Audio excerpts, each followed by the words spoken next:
विधि की इस वाटिका में जितने वृक्ष है, जितने पेड़ पौधे हैं, है ना, उनमें से जितनों के फल लगते हैं वो सब क्या कर सकते हैं, आप लोग खा सकते हो। लेकिन एक बगीचे के बीच में एक वृक्ष है, उसके पेड़ का फल आप लोग नहीं खाना है। लेकिन मनका ही हूँ कीधु जी परमेश्वर ना के जो 30 मनके कीधु, है ना, वो फल उन्होंने खाया और उसके कारण अनाज्ञता आई, उसके कारण पाप आया और पाप के कारण मनुष्य परमेश्वर से अलग हो गया, दूर हो गया। और दूर होने के कारण अब परमेश्वर के साथ में मनुष्य का वैसा संबंध नहीं रहा। जरूर परमेश्वर ने मनुष्य को बनाया, वो परमेश्वर की बनाई हुई सृष्टि है, लेकिन दोनों के बीच में जो पवित्रता का संबंध है वो क्या हो गया, खत्म हो गया। अनाज्ञाकारिता के कारण, पाप के कारण परमेश्वर और पवित्रता और पाप के कारण मनुष्य में और परमेश्वर में दूरी हो गई। लेकिन इस दूरी को फिर से मिटाने के लिए परमेश्वर ने उसी समय अदन वाटिका के अंदर ही परमेश्वर ने प्रबंध भी कर दिया था। बाइबल के अंदर हम वचन को पढ़ते हैं और उस वचन के अंदर हम पाते हैं कि जब परमेश्वर ने आदम, हवा और शैतान और सर्प को जब श्राप दिया, तब शैतान के विषय में परमेश्वर ने श्राप देते हुए कहा कि इसी स्त्री के द्वारा तेरे सिर को कुचलने वाला जन्म लेगा, जो तेरे राज्य का और तेरा क्या करेगा, तेरे साम्राज्य का अंत करेगा। और जब हम सुसमाचार की पत्रियों को पढ़ते हैं और भविष्यवक्ताओं की पुस्तकों को पढ़ते हैं, तो उसके अंदर भी परमेश्वर ने अपने दासों के द्वारा, भविष्यवक्ताओं के द्वारा बड़ी बड़ी परमेश्वर के लिए, प्रभु यीशु मसीह के जन्म के लिए गवाहियां दी।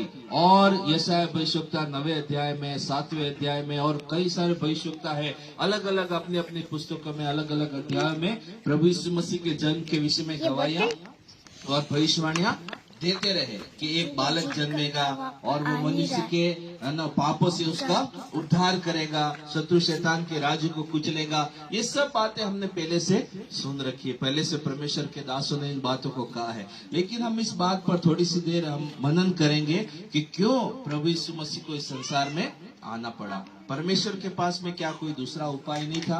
परमेश्वर के पास में क्या कोई दूसरा प्रबंध नहीं था कि जिसके द्वारा परमेश्वर अपने लोगों का उद्धार करे? पुराने नियम के अंदर में हम वचनों को पाते हैं कि पुराने नियम के अंदर में लोग अपने पापों के छुटकारे के लिए बलिदान चढ़ाते थे और बलिदान के द्वारा वे ये समझते थे कि उनके पापों का छुटकारा हो गया, लेकिन उनका पाप हमेशा बना रहता था। बलिदान उनके पापों को स्मरण दिलाता था, लेकिन पूरा छुटकारा उसमें नहीं मिलता था। पूरा छुटकारा, है ना, बलिदान के द्वारा नहीं मिलता था। एक प्रबंध परमेश्वर ने किया कि मनुष्य के लिए हमेशा पशुओं का बलिदान करे और उसके लहू के द्वारा बार बार उनके ऊपर छिड़काव करके उनके पाप से छुटकारे के लिए बार बार पश्चाताप करे। इससे अच्छा है कि हम उनके लिए क्या करें, एक अच्छा प्रबंध करें, पुख्ता प्रबंध करें और एक पवित्र जन को मनुष्य जाति के लिए क्या करे, बलिदान करे। और एक मनुष्य को, एक ऐसे पवित्र जन को जो लोगों के, है ना, जिसके लहू बहाए जाने के द्वारा, जिसके, है ना, मार खाने के द्वारा लोग उसके कोड़े खाने के द्वारा चंगे हो,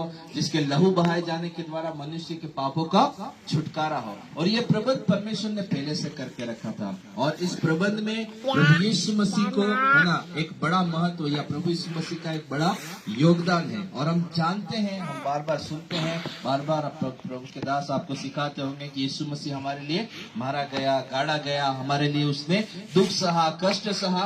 तो ये सब पहले से योजना में था, है ना। प्रभु यीशु मसीह अपने आप इस संसार में नहीं आ गया, अपने आप प्रभु यीशु मसीह इस संसार में जन्म नहीं ले लिया, अपने आप उसने कष्ट नहीं उठाया, अपने आप उसने दुख नहीं उठाया, अपने आप वो हमारे लिए मारा नहीं गया। ये सब आप और हमारे लिए, जो परमेश्वर हमसे प्रेम करता है, उस प्रेम के कारण परमेश्वर ने पहले से आप और हमारे लिए क्या करके रखा, योजना बना के रखी और हमारे लिए एक उद्धारकर्ता को पृथ्वी पर भेजा। और यशायाह भविष्यवक्ता इस बात को बहुत अच्छे से सिखाता है। यदि हम यशायाह भविष्यवक्ता की पुस्तक उसका 9वां अध्याय पढ़ते हैं और उसका 2रा वचन पढ़ते तो वहां पर लिखा हुआ है कि जो लोग अंधेरे में चल रहे थे उन्होंने बड़ा उजियाला देखा और जो लोग घोर अंधकार भरे हुए मृत्यु के देश में रहते थे उन पर ज्योति चमकी। ये संसार, ये जग, है ना, आप और हमें बड़ा, अभी तो दिन है, उजाला दिखाई देता है ना। और बहुत सारे लोगों को ये ऐसा लगता होगा कि ये संसार जो चकाचौंध दिखाई देता है ये सब अच्छा है, ये सब रोशनी में जीवन जी रहे हैं। लेकिन बिना प्रभु यीशु मसीह के जो व्यक्ति संसार में जीवन जी रहा है वो इस अंधकार भरे देश में अंधकार भरे मृत्यु के देश में जीवन जी रहा है। ये बहुत बड़ी बात है, ये वचन जो लिखा हुआ ये बहुत बड़ी बात है कि लोग क्या हो रहे थे, घोर अंधकार भरे हुए मृत्यु के देश में जी रहे थे, है ना। अभी हम इस संसार को देखते हैं तो लोगों को जो आनंद में जी रहे हैं, अच्छी अच्छी जगहों पर रह रहे हैं और उनके पास बहुत रुपया पैसा, बहुत अच्छा जीवन में जी रहे हैं, उनको ऐसा लगता है कि हम रोशनी में जीवन जी रहे हैं। लेकिन एक बात आप और हम वचन में सीखे अवश्य है कि ये पूरी सृष्टि परमेश्वर ने बनाई है। प्रभु यीशु मसीह पवित्र आत्मा और परमेश्वर की उपस्थिति में, त्रिएक परमेश्वर के उपस्थिति में और उनके कथन और उनकी योजना के अनुसार ये सृष्टि बनी है। लेकिन फिर भी इस पृथ्वी के ऊपर में कौन अधिकार करता है? जिसको शत्रु शैतान ने अपने वश में कर रखा है। इस पृथ्वी के ऊपर में शत्रु शैतान क्या करता है? अधिकार रखता है और उसने जबरदस्ती इस अधिकार को ले लिया है। इस पृथ्वी के लोगों के ऊपर अधिकार करना चाहता है, परमेश्वर की सृष्टि पर अधिकार करना चाहता है ना। तो ये सृष्टि जो है अभी शत्रु शैतान के हाथ में है, ये अंधकार भरी है। ये भले मनुष्य को अच्छा दिखाई देती है, रुपये पैसे वालों के पास, जिनके पास कोई कमी नहीं है, जो अच्छा अच्छा जीवन जी रहे हैं, जिनके पास बहुत कुछ है ना, उनको लगता है कि ये क्या है ना, रोशनी भरा संसार है। लेकिन वचन बताता है कि ये घोर अंधकार मृत्यु से भरा हुआ देश है, ये घोर अंधकार मृत्यु से भरा हुआ संसार है। बिना प्रभु यीशु मसीह के जो व्यक्ति संसार की चकाचौंध में, संसार के साथ में जीवन जी रहा है ना, उसके लिए ये है ना, बिना प्रभु यीशु मसीह के अंधकार है। आप और हम प्रभु का धन्यवाद करते हैं, जैसा कि वचन में लिखा हुआ कि जो लोग अंधियारे में चलते थे उन पर रोशनी चमकी। प्रभु यीशु मसीह संसार में इसलिए आया कि वो अंधकार को दबा सके, शत्रु शैतान को दबा सके। जब प्रभु यीशु मसीह की ज्योति यहाँ पर चमकी तो अंधकार क्या हो गया? उजियाले में बदल गया। आप और हम भी अपने जीवनों को ऐसे अंधकार में जीते थे, ऐसे बुरे कामों में जीते थे। हमको लगता था कि हम उजियाले में जी रहे हैं, हमको लगता था कि हम अच्छे संसार में उजियाले भरे जीवन में जी रहे हैं, लेकिन असल में हम अंधकार में जी रहे थे। बिना प्रभु यीशु मसीह के हम अंधकार में जीवन व्यतीत कर रहे थे। लेकिन वचन कहता है कि एक समय आया, जैसा कि भविष्यवक्ताओं के विषय में लिखा हुआ है, भविष्यवक्ताओं ने भविष्यवाणी की थी, है ना, प्रभु के दासों ने भविष्यवाणी की थी, स्वयं परमेश्वर ने भविष्यवाणी की थी। तो एक समय आया और इस पृथ्वी के ऊपर में लोगों को उनके अंधकार से, उनके अंधकार भरे जीवन से, मृत्यु के देश में से छुड़ाने के लिए परमेश्वर ने अपने पुत्र को इस संसार में भेजा। प्रभु यीशु मसीह संसार में इसीलिए आया कि वो आप और हमारे जीवन का अंधियारा दूर करे, इस संसार का अंधियारा दूर करे, लोग रोशनी में देखने पाए, रोशनी के अंदर में वो सब कुछ देखने पाए जो शत्रु शैतान ने मनुष्य को अंधकार में रखकर, है ना, भरमा के रखा था। संसार के अंदर लोग आज भी, है ना, इसी भरमावे में, शैतान के भरमावे में जीवन जी रहे हैं। उन्हें लगता है कि हम उजियाले में हैं, लेकिन अभी भी जिन्होंने प्रभु को नहीं जाना है, अभी भी जिन्होंने प्रभु यीशु मसीह पर विश्वास नहीं किया, अभी भी जो प्रभु यीशु मसीह की ज्योति से दूर है, वे अभी भी अंधकार में जीवन जी रहे हैं। लेकिन हम प्रभु का धन्यवाद करते हैं कि परमेश्वर ने आप और हमारे जीवन पर उजाला प्रकट किया। ऐसा ही समय जब प्रभु यीशु मसीह का जन्म होने वाला था, और ऐसे समय के अंदर में लोग अंधियारे में बैठे हुए अपने भेड़ों की रखवाली करते थे, चरवाही करते थे। और कई सारे, जब प्रभु यीशु मसीह का जन्म होने वाला था, उस समय कई सारे लोग परमेश्वर के द्वारा और प्रभु के भविष्यवक्ताओं के द्वारा कई हुई भविष्यवाणियों का इंतजार कर रहे थे कि कब हम पर ज्योति चमकेगी,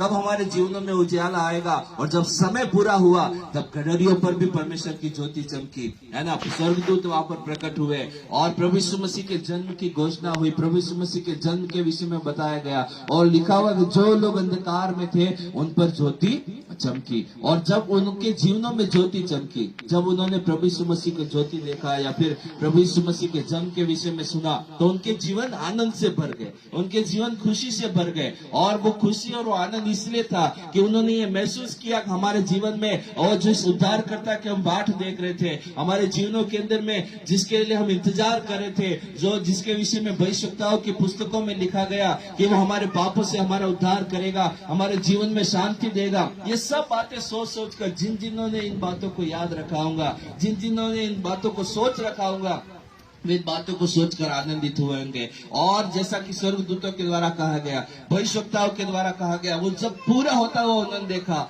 तो उनके जीवनों में आनंद आया। और ऐसा भविष्यवक्ता भी अपनी पुस्तक में इसी बात को कहता है कि जब लोगों के ऊपर है ना परमेश्वर की ज्योति चमकी तो उनके जीवनों में आनंद हो गया। कैसा आनंद हो गया? प्रभु का दास वचन में कहता है, तीसरे पद के दूसरे भाग में लिखा हुआ है कि लोग ऐसे आनंद हो गए जैसे कटनी के समय लोग आनंद करते हैं। कटनी का समय मतलब जब अपन फसल उगाते हैं, उसके लिए खेत तैयार करते हैं, उसमें बीजा डालते हैं, उसमें पानी डालते हैं, और जब वो फसल है ना लग जाती है, और लगने के बाद हम उसको जब दाना निकालते हैं और जब हम काटते हैं, है ना, दाना निकालने से पहले जब हम काटते हैं तो किसान कितना अपनी फसल को देखकर खुश होता है, कितना उसको देखकर राजी होता है।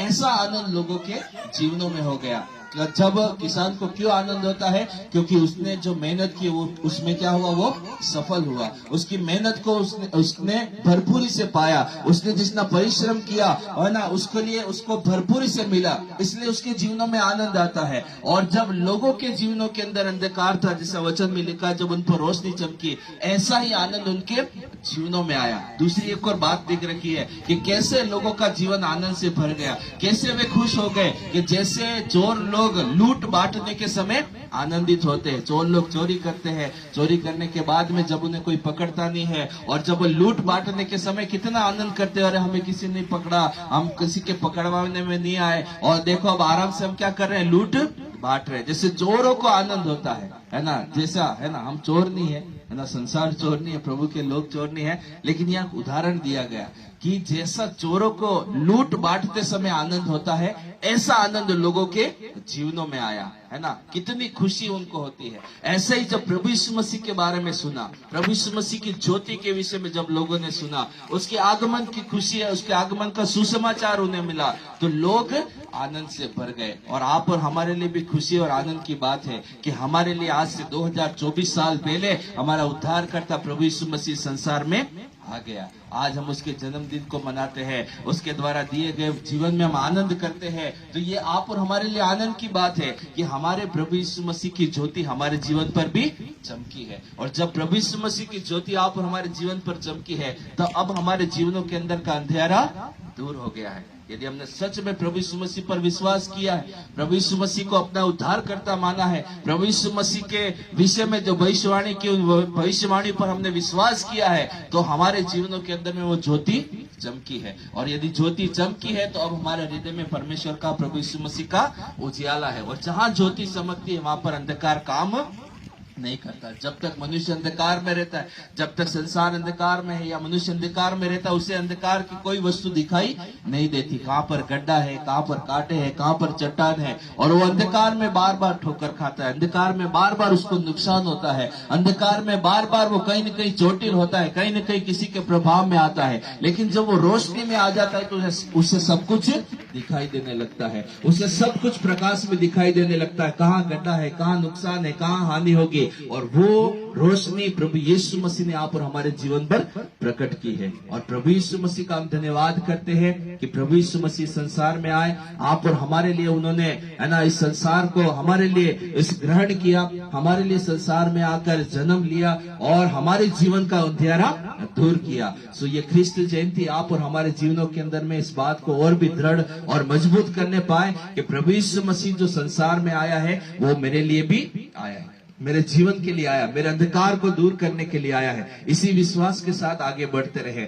जब ये नव वर्ष चालू हो चुका है, ये साल का छठा दिन, हमने पहले महीने का छठा दिन में हम प्रवेश कर चुके हैं, तो अपने जीवनों में प्रभु यीशु मसीह की ज्योति जलाए रखे, प्रभु यीशु मसीह के साथ चलते रहे। वो हमें और भी आगे मार्ग दिखाएगा, जैसे उसने हमारे जीवन का अंधेरा दूर किया, आगे आने वाले जीवन में भी प्रभु हमारी सहायता और मदद करेगा। सो प्रभु हम सबको आशीषित करे, अनुग्रहित करे। यहाँ की सेवकाई पर, प्रभु के दास पर परमेश्वर का अनुग्रह बना रहे। आप तमाम पर नए साल और ख्रिस्त जयंती की आशीष आप सब पर बनी रहे, हम ऐसी प्रार्थना और कामना करते हैं। सो प्रभु आप हम सबको आशीष देवे।